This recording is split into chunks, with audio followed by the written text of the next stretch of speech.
से हमने परमपिता परमेश्वर के इस यथार्थ ज्ञान को स्वीकार किया है, हम उनकी शरण में आए हैं। उसके बाद से परमेश्वर ने हमें जितने भी सत्संग सुनाए हैं, हर सत्संग में ज्यादातर परमात्मा का एक ही जोर होता है कि सबसे पहले हम भगत बने, हम साधु बने। और साधु के विषय में गुरुदेव ने बताया कि साधु सो जो सीधा चाले।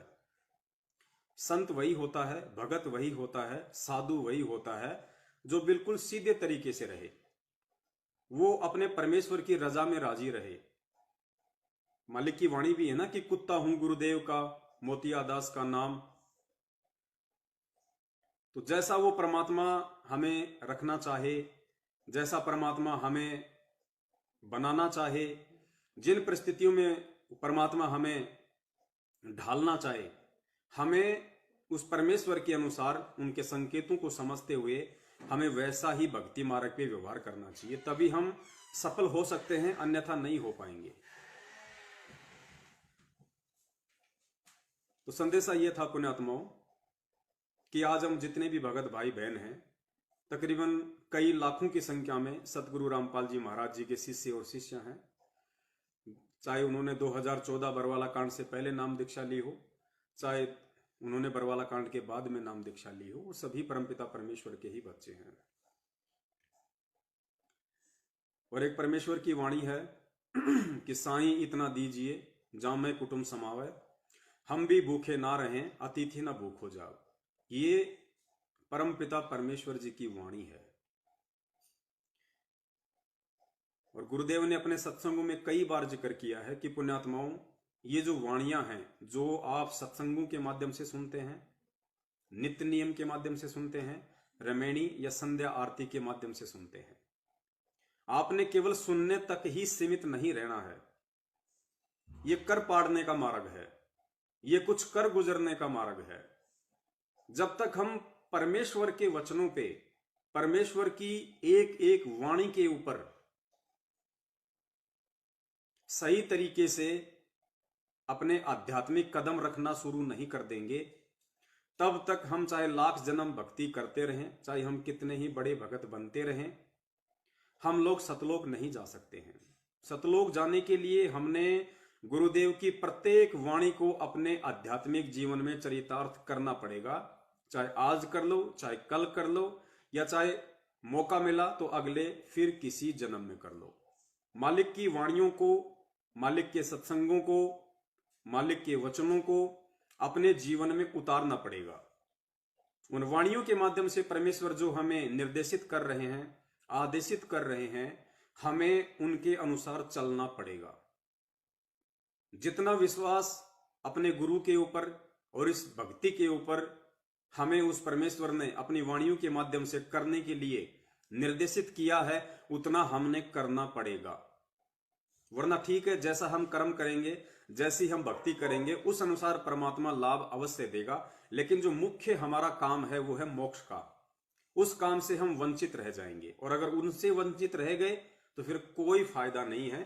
परमपिता परमेश्वर सतगुरु रामपाल जी महाराज जी की इस बिचली पीढ़ी में शरण लेकर भी, तो परमेश्वर की वाणी है कि साईं इतना दीजिए जिसमें कुटुंब समावे, हम भी भूखे ना रहें साधु ना भूखा जाए।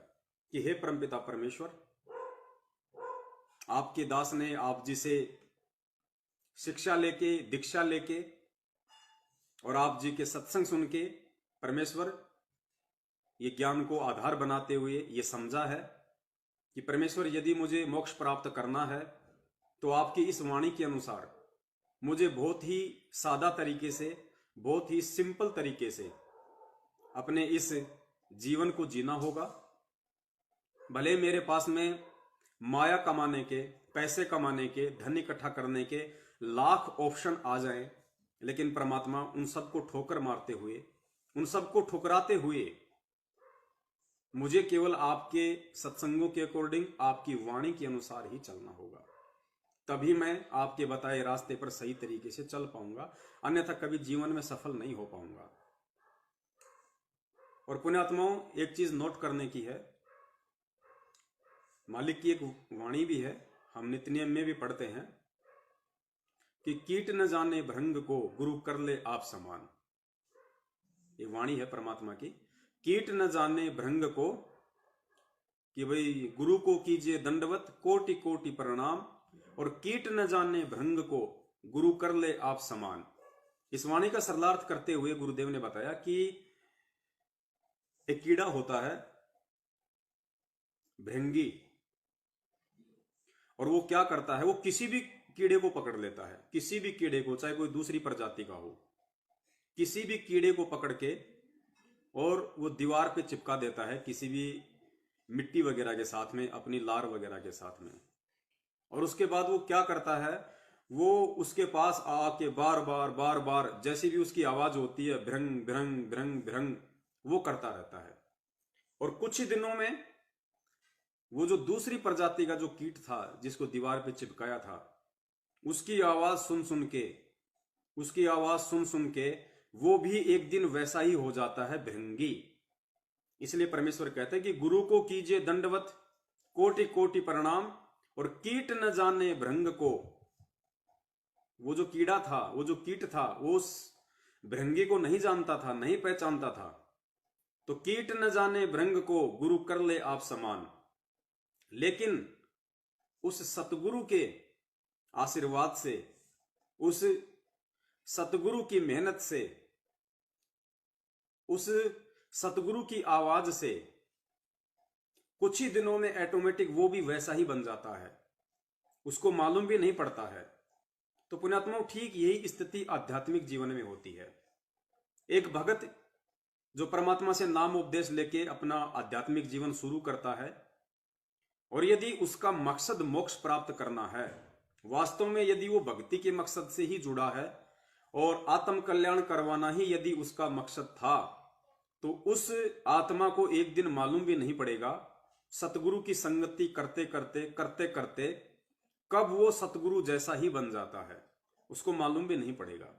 यही इस ज्ञान का सबसे बड़ा असर होता है। तो आध्यात्मिक जीवन में हमें कैसे रहना है, हमें कैसे चलना है, हमने किन किन मापदंडों का पूर्णतया पालन करना है, इस बात की यदि हमें सत्संगों से जानकारी ना हो पाए, किसी कारणवश सत्संग ना सुन पाने के चलते या साध संगति ना कर पाने के चलते, तो गुरुदेव ने इसका दूसरा सीधा सा तरीका बताया कि आप आध्यात्मिक जीवन में अपने गुरु को देख के चलिए। यदि आपका गुरु सच्चा है, सतगुरु है, शास्त्रों से आप जी को प्रमाणित हो चुका है, जो पहचान सतगुरु के विषय में बताई हुई है, और उसके बाद यदि आपने नाम दीक्षा ली है, तो फिर आपको वैसा ही आध्यात्मिक या सामाजिक जीवन जीना है जैसा कि आपका सतगुरु जी रहा है। तो जिन जिन भगत भाई बहनों ने परमपिता परमेश्वर सतगुरु रामपाल जी महाराज जी से नाम उपदेश लिया हुआ है, वो अपने पूज्य गुरुदेव जी के आध्यात्मिक और सामाजिक जीवन को देख सकते हैं कि किस प्रकार से उस परमात्मा की रहनी और करनी है, और वैसा ही वो परमात्मा आप और हम सभी को बनाना चाहते हैं। गुरुदेव ने बताया कि जीव पीव तो नहीं बन सकता, पीव कहते हैं परमात्मा को, और जीव आप और हम। तो गुरुदेव ने बताया कि जीव वैसे पीव तो नहीं बन सकता, परमात्मा तो नहीं बन सकता, लेकिन पीव के जैसा बन सकता है। और जब तक वो पीव के जैसा नहीं बनेगा, जब तक वो परमात्मा के जैसा नहीं बनेगा, तब तक वो भक्ति मार्ग में सफल नहीं हो सकता। तो बहुत सारे भगत भाई बहनों को समस्या आती है सामाजिक जीवन में, नाम दीक्षा लेने के बाद में, आध्यात्मिक जीवन में भी बहुत सारी समस्याएं आती हैं। तो उन्हें अपने सतगुरु को देख के चलना चाहिए, उन्हें अपने परमपिता परमेश्वर के पद चिन्हों पे चलना चाहिए। बहुत सारे भगत भाई बहनों को शादी विवाह में दिक्कत आती है, किसी को लेन देन में दिक्कत आती है, कोई ससुराल जाता है उसको टीका लेना, जवारी लेना, धोख लगाना, बहुत सारी चीजों में दिक्कत आती है। तो उन आत्माओं को अपने सतगुरुदेव जी को देख के चलना चाहिए कि मेरे सतगुरुदेव जी ने एक आम व्यक्ति की भूमिका करते हुए और जो एक लीला की है उन्होंने, उस लीला में जीवन में उनका क्या रोल रहा है। जब से मैंने नाम दीक्षा ली है, क्या तब से मेरा गुरु कभी किसी शादी में गया? क्या मेरे गुरु ने अपने रिश्तेदारी में यहां किसी की शादी अटेंड की? क्या मेरे गुरु ने शादी विवाह या अन्य किसी भी प्रकार के फंक्शन में कोई लेन देन किया? क्या मेरे गुरुदेव ने जब उनके भाणजों का, जो उनकी बहन के बच्चे हैं, जब उनकी शादी थी, विवाह था, तो क्या मेरे गुरुदेव भात लेके गए थे? क्या मेरे गुरुदेव वहां पे पटड़े पे चढ़े थे, अपनी बहन से तिलक निकलवाया था? क्या मेरे गुरुदेव किसी की 13वीं में गए थे, और गए थे तो क्या क्या फॉर्मेलिटी की थी? क्या मेरे गुरुदेव ने जब कभी उनके परिवार या रिश्तेदारी में किसी का कोई निधन हुआ हो, तो क्या उन्होंने किसी पंडित वगैरह को जो है बुला के पूजा पाठ करवाई थी? या जैसा उस पंडित ने निर्देशित किया था पिंड वगैरह भरवाने के लिए, मटके वगैरह फोड़ने के लिए, या अन्य किसी प्रकार के आडंबर करने के लिए, जो जो परंपरागत हैं, सदियों से चलते आ रहे हैं, क्या मेरे गुरुदेव ने कोई सहयोग किया? क्या किसी को नारियल भी लाके पकड़ाया? क्या नारियल के लिए 5 रुपए भी दिए गुरुदेव ने? आध्यात्मिक जीवन में आ जाइए, आध्यात्मिक जीवन में देख लीजिए अपने गुरुदेव को।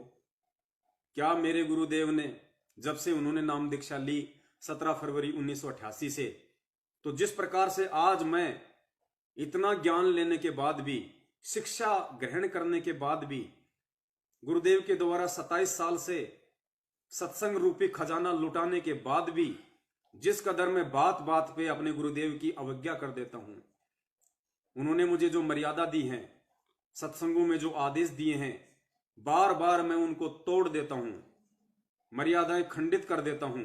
क्या मेरे गुरुदेव ने 17 फरवरी 1988 से आज 2021 तक, क्या उन्होंने एक भी मर्यादा जो उनके मुंह बोले गुरुदेव स्वामी राम देवानंद जी महाराज जी ने उनको बताई या निर्देशित किया या लिख के दी, क्या एक भी मर्यादा मेरे पूज्य गुरुदेव जी ने तोड़ी है आज तक? उल्लंघन करने की सोची भी है आज तक? अगर नहीं तो पुण्यात्माओं, फिर हमें अपना आंकलन कर लेना चाहिए कि आध्यात्मिक जीवन में हम कहां हैं। और जब तक हम अपने पूज्य गुरुदेव जी के नक्शे कदम पे नहीं चलेंगे, उनके पद चिन्हों पे नहीं चलेंगे, तब तक पुण्यात्माओं, जैसी हम भक्ति करेंगे, गुरुदेव ने बताया उस भक्ति के अनुसार तुम्हें स्वर्ग में राजा भी बना दिया जाएगा, ब्रह्मा विष्णु महेश भी बना दिया जाएगा। तुम नीचे पृथ्वी पे आके सतयुग से लेके इस कलयुग तक तुम राजा भी बन सकते हो, लेकिन मोक्ष नहीं हो सकता। उसके बाद फिर 84 लाख में भी जाओगे। तो आज हमारे पास में सबसे बड़ा मौका है, एक सौभाग्य, एक गोल्डन चांस है कि आज हम परमेश्वर के प्रत्येक वचन के ऊपर सोने की तरह खरे उतर जाएं। छोटा सा ही तो जीवन है। असंख्य शीश हमने काल भगवान को दिए हैं, पशु पक्षी बनके, इंसान बनके भी इसने शीश लिए हैं। क्या पता हम किसी राजा की सेना में सैनिक रहे होंगे, हमने बहुत सारी लड़ाइयां लड़ी हैं, दुश्मनों ने हमारे शीश भी उतारे होंगे तलवारों से, हमने भी लोगों के उतारे होंगे। तो परमेश्वर की वाणी है कि करोड़ों शीश तूने दे दिए, यम राजा की फेंट। फेंट का मतलब गुरुजी ने बताया, फेंट का मतलब होता है झटके से, जबरदस्ती लेना। करोड़ों शीश तूने दे दिए यम राजा की फेंट, इस काल ने झटके से जबरदस्ती तेरे करोड़ों शीश उतारे हैं। कभी मुर्गा बना के, कभी बकरा बना के, कभी बकरी बना के, कभी सैनिक बना के। और एक शीश दे के देख ले, सतगुरु अपने की भेंट। भेंट होता है प्यार से, प्रेम से, ज्ञान समझ के। गुरुदेव कहते हैं कि बेटा एक शीश तू मेरे को दे दे, बस तेरा ये, और ये जीवन भी मैं तेरा पूरा कहां मांग रहा हूं नालायक। आधे से ज्यादा जीवन तो तूने मौज मस्ती में निकाल दिया। अगर तू ये सोचे कि मैंने तो कोई मौज मस्ती की नहीं, मैंने तो जीवन के आनंद लिए नहीं, तो परमात्मा कहते हैं नालायक, तेरी 30, 35, 40 साल की उम्र हो रही है, अब जाके तू मेरी शरण में आया है। तेरी खोपड़ी से लेके नीचे तक तेरे सफेद बाल हो गए, तेरे बच्चे मौज मस्ती करने के लायक हो गए, तो तूने भी तो सारी मौज मस्तियां कर ली। अब तो कम से कम ये आगे का बचा कुचा 10, 20, 15, 25, 30 साल का जो तेरा जीवन है, ये तो कम से कम तू मेरे को भेंट कर दे। देखो मांग रहा है परमात्मा हमसे, कह कह के मांग रहा है, जबकि ये तो बिना बिना कहे देना होता है, ज्ञान समझ के। लेकिन फिर भी वो परमात्मा देखो हमें पार करने के लिए, अपने बच्चों को समझाने के लिए कहता है, शीश एक दे के देख ले, सतगुरु अपने की भेंट। अपने सतगुरु को प्यार से ये शीश उनको सौंप दे। उनके चरणों में रख दे कि परमात्मा चाहे इसको काटो, चाहे जो मर्जी करो, ये दास का जो शरीर है, इस दास के शरीर के खून का एक एक कतरा परमात्मा आपका है। चाहे इस जन्म में पार करो, चाहे अगले जन्म में करो, चाहे अगले किसी जन्म में पार करो। इस दास का अपना कुछ भी नहीं है परमेश्वर, सब कुछ आपका है। और फिर परमात्मा ने शीश देने का मतलब बताया कि वे सतगुरु कभी ये शीश नहीं लेता। आध्यात्मिक जीवन में शीश देने का मतलब है अपनी इच्छाओं को खत्म कर देना, अपनी वासनाओं को खत्म कर देना, इस मान बड़ाई और अहंकार को खत्म कर देना। और जैसा सतगुरुदेव जी ने अपने सत्संगों में मुझे बनने का निर्देश दिया है, साधु बनने का, भगत बनने का, संत बनने का, बस उस अनुसार मैं अपनी रहनी करनी करूं, गुरु की प्रत्येक आज्ञा का मैं पालन करूं, गुरुदेव की अवज्ञा करने की कभी मैं सौपन में भी ना सोचूं। जैसा मुझे गुरुदेव निर्देशित करें वैसा ही मैं करूं, उनके प्रत्येक वचन पे मैं खरा उतरूं। यह होता है आध्यात्मिक जीवन में सतगुरु को प्रेम से शीश भेंट करना।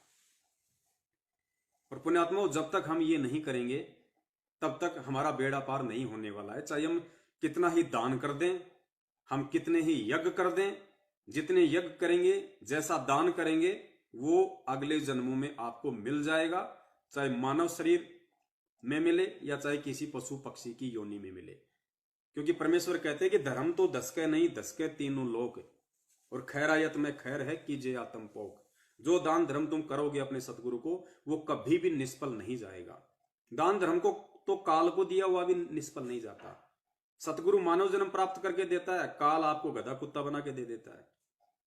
धर्म कभी भी निष्फल नहीं होता है। तो आज आप और हमारे को मौका मिला है और इस मौके को हमने चूकना नहीं है। तो जो संदेश आज परमात्मा संगत में जो दिलवाना चाहते थे, उसके लिए परमात्मा ने छोटी सी ये एक भूमिका बनवाई थी, ताकि हम आगे संदेश को आसानी से समझ सकें कि आज का हमारा सब्जेक्ट क्या है। तो परमेश्वर की जो वाणी है कि साईं इतना दीजिए जिसमें कुटुंब समावे, हम भी भूखे ना रहें और अतिथि ना भूख हो जाए। रिक्वायरमेंट ऑफ द फैमिली, परिवार की आवश्यकता, उससे ज्यादा मांगना एक भगत के लिए संत रामपाल जी महाराज जी का भगत होकर सबसे बड़ी मूर्खता होगी उसके आध्यात्मिक जीवन की। इससे अधिक यदि वो परमेश्वर से मांगता है या वो खुद अपनी तरफ से इससे ज्यादा कमाने की कोशिश करता है, तो ये उसके जीवन की सबसे बड़ी भूल होगी। बहुत सारी वाणियां हैं परमेश्वर की। एक वाणी में परमपिता परमेश्वर ने समझाया है हमें बड़े प्रेम से।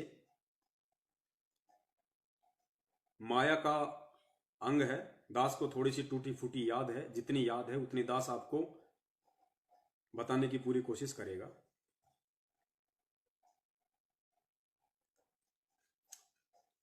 गुरुदेव ने बताया कि परमात्मा ने सत्संग करते हुए अपनी वाणी के माध्यम से कहा कि दानी को नहीं देत हूं, ना राखूं वर्ष करोड़, ये माया है सूम की बंदी सूम गलडोर। गुरुदेव ने कहा कि जो मेरा भगत दान करेगा उसको मैं धन नहीं दूंगा। धन नहीं देने का मतलब उसको उतना ही दूंगा, रिक्वायरमेंट ऑफ द फैमिली। क्योंकि हम वाणी भूल सकते हैं, परमात्मा अपनी वाणी नहीं भूल सकता। तो परमेश्वर ने कहा कि दानी को नहीं देत हूं, जो दान करेगा उसको मैं धन नहीं दूंगा। अब देखना पुण्यात्माओं, इन परमेश्वर की वाणियों पे गौर करना। आज 90% भगत समाज दान यही सोच के करता है कि मुझे धन और ज्यादा मिलेगा। क्योंकि परमेश्वर ने भी अपनी वाणियों में जिक्र किया है कि भाई धन चाहे तो दान कर और मुक्ति चाहे तो नाम। लेकिन परमेश्वर की किस वाणी का कहां पे क्या अर्थ निकलेगा, इस चीज को समझना ही परमेश्वर के उस परमेश्वर के सत्संगों के संकेतों को समझना है। यही तत्व ज्ञान है जो एक शिष्य अपने सतगुरुदेव जी से सीखता है। तो 2 वाणियां परमेश्वर ने बोली कि धन चाहे तो दान कर और मुक्ति चाहे तो जप नाम।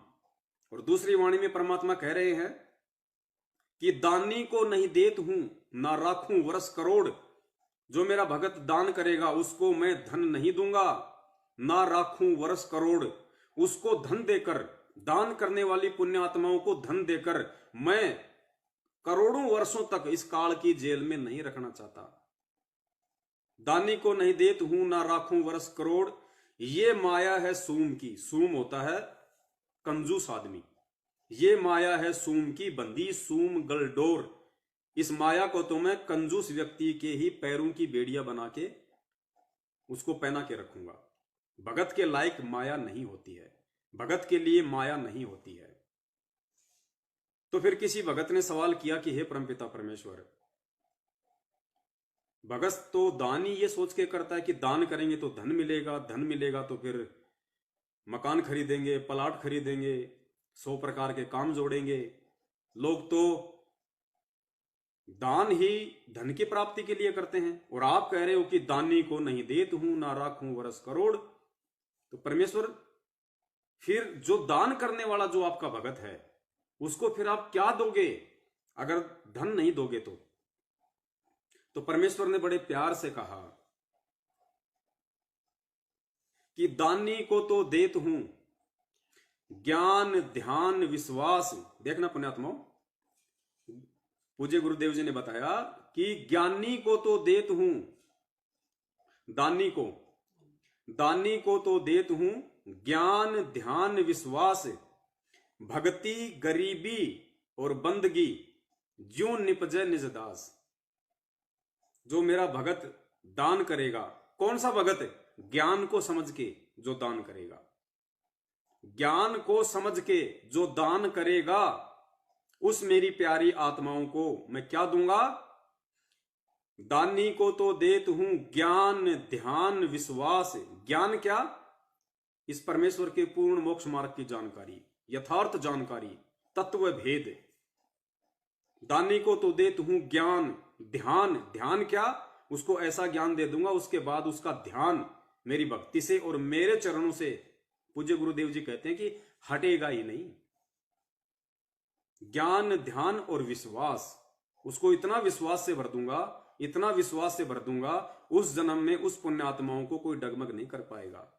इतना विश्वासी मैं उस आत्मा को बना दूंगा। दानी को तो देत हूं ज्ञान ध्यान विश्वास, और क्या देंगे? भक्ति गरीबी बंदगी, ज्यों निपजे निज दास।